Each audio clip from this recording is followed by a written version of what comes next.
So hi everyone, welcome to Raaonline. In this session we are going to see about an important fat soluble vitamin, that is vitamin D. Okay, why it is important? Because this vitamin is actually considered as an hormone too.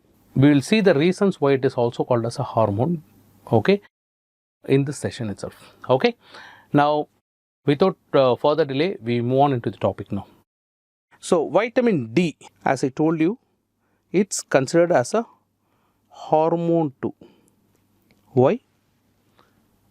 Because it has an action similar to that of a hormone. That is, most of the hormones, most of the steroid hormones, they have the receptors inside the nucleus.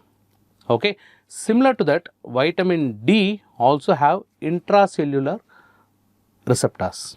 Okay, so they have their hormone response element there, and once they go inside that, they get activated, okay, and leads to the desired effects of vitamin D. That is the first reason. The second reason is that it is being synthesized from your skin itself. Okay, that is one of the important reason, and once it is synthesized, it gets circulated. Once it is formed, it will be released in your circulation and it reaches your target tissue. So the action, you can see, it can be easily related to that of a steroid hormone. Okay, now what are the sources? We have got two important sources, as always for all the vitamins. We have a plant source and an animal source. Okay, the plant source is called as ergocalciferol.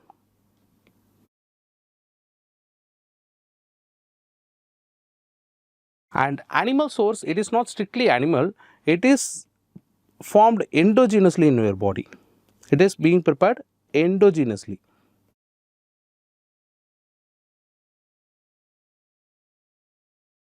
Okay, so it is called as cholecalciferol. Okay, so these are the two major forms, active forms of your vitamin D. One is ergocalciferol, which is mostly obtained from the plants, and another one is formed within the body itself, that is your cholecalciferol. Okay, now we will see how the vitamin D is being synthesized in your body. Okay, please listen to this part very carefully, because as you can see on the outside, vitamin D may look very simple. The action may also look very simple, but once you go inside, a lot of names will be very similar, and it usually confuses most of our students. Okay, so please listen to this part very carefully. Okay, so please be crystal clear with the mechanisms of how it is being formed. Okay, now first, how it is being synthesized. Synthesis of vitamin D in your body. It is synthesized under the skin by the action of your sunlight. So which part of sunlight actually is useful for synthesizing this vitamin D? It is ultraviolet B. It is nothing but ultraviolet B. The nanometer may range between 290 to 315 nanometers. That will be the wavelength. So once this falls on your epidermis, this is your skin, okay, and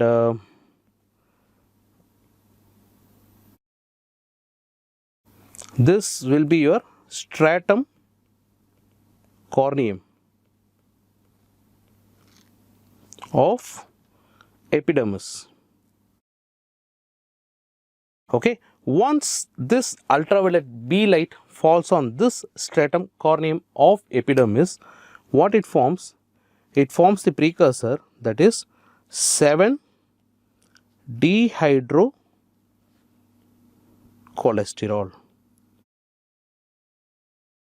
This 7-dehydrocholesterol is the precursor for vitamin D. Okay, so it is the pre-D3, it will be your pre-D3, and this upon getting heat will get converted into active D3. Okay. So, this is how the synthesis of vitamin D is being done from your skin itself. Skin is the largest organ in your body, and from there you can get considerable amount of vitamin D by exposing yourself to more amount of sunlight. Okay.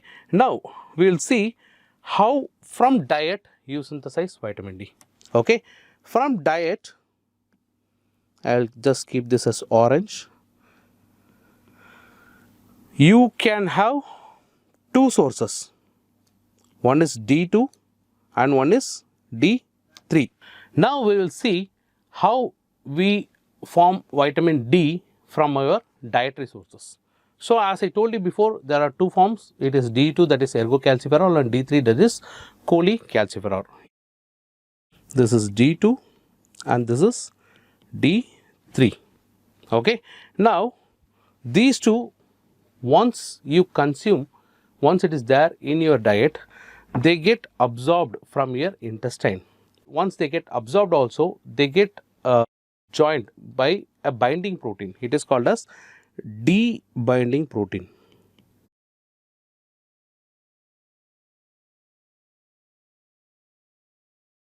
Once you consume this vitamin D reaches your circulation.